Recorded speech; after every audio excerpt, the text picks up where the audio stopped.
Hello, good morning, students. So, we'll be continuing with our topic, which we have discussed last time. We have discussed about the cell organelles. We are studying about the different cell organelles. So, last time we have discussed about plastids, and we have also studied about the structure of the chloroplast. So, we'll be continuing with our topic, and the topic is vacuoles. Okay. So, today in the today's topic, we are going to study about the vacuoles. So, what are vacuoles? Vacuoles are basically storage sacs. Sac means bag. So they are bag like structures and they are basically storing lot of substances basically in the plant cells. So in the plant cells vacuoles store lot of substances and in they are very big and they are spherical in shape and they are covered by a membrane called as tonoplast. So tonoplast is the membrane of the vacuoles and they are filled with solid or liquid substances, and whatever is filled inside the vacuole we call it as cell sap. Okay. Now in the case of plants, vacuoles can be very big.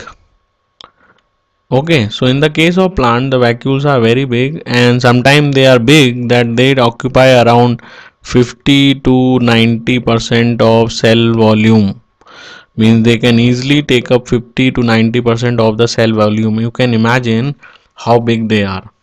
And what is the role in the life of plants? I already told you they are storage sacs, so they store lot of substances like they store amino acids. Amino acids are the structures or the chemicals which make proteins. They also store some proteins. Okay, they store certain acids, organic acids. Okay, they store starch also. Okay, etc. So they store a lot of substances, and obviously they store water also, and they also maintain turgidity, turgidity, and rigidity in plant cells. So what is turgidity? Turgidity means they maintain the shape of the cell. Okay, they keep the cell turgid. Turgid means swollen. So why they keep it swollen? To maintain the shape of the cell. And rigidity means they maintain the hardness. We know that the plant cells are hard and they cannot be flexed or they are not easily flexible, so they are maintained by the rigidity is maintained by the vacuoles. It also maintains turgidity. Now what about the animal cells? Now animal cells also contain vacuoles. Now in the case of animals vacuoles are present, but then all the animal cells does not have vacuoles. But in the case of mostly in the unicellular organism vacuoles are present. Okay. And let us take an example of amoeba, paramecium, euglena. These are the different organisms which contain vacuoles. And in the case of plants, a big vacuole is there, but in the case of animals, smaller vacuoles are present. Okay, so you just remember that smaller vacuoles are present in the case of animals, and mostly vacuoles are present in the unicellular organisms like amoeba. So amoeba contains food vacuole. Okay, what is happening inside the food vacuole? Digestion of food takes place inside the food vacuole. Digestion of food occurs in the food vacuole. Okay. Now, some other types of vacuoles are also present in the unicellular organism like euglena or paramecium. So, the first one is the food vacuole. Second one is the water vacuole. Okay, water vacuole. So, what is water vacuole doing? It removes extra water from the cell. Removes extra water or excess of water. So it removes water. Basically, water is removed by the water vacuole in the unicellular organism. Now there is another third type of vacuole is also there, which is called as contractile vacuole. Okay.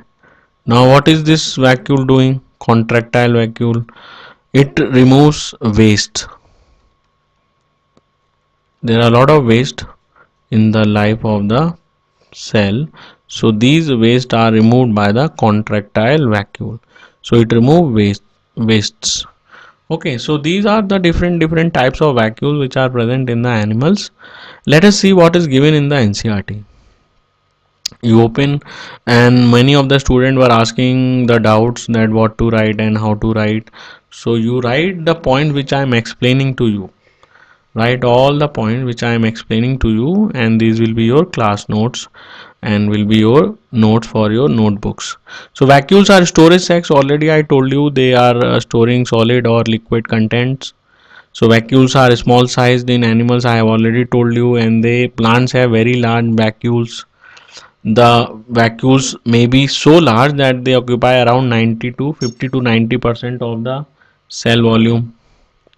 In the plant cell, vacuoles are full of substances which we call as cell sap, and they provide turgidity and rigidity.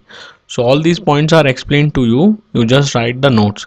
Many substances are stored inside the vacuoles, and you can underline these substances like amino acids, sugars, various organic acids, and some proteins are also stored. In the case of animals, the vacuoles are present mostly in the unicellular organism. So the food vacuole, which I told you, number one is the food vacuole, which digests the food.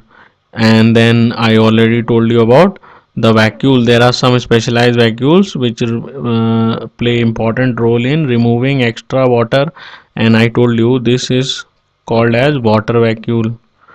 Okay, and they also helps in removal of some waste from the cell, and I already told you it is called as the contractile vacuole.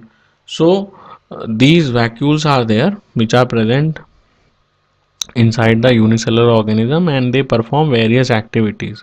In the case of plant cells, almost the same function is done by all the vacuoles present in the plant cell. So I hope this topic is clear. So make notes. Thank you, students.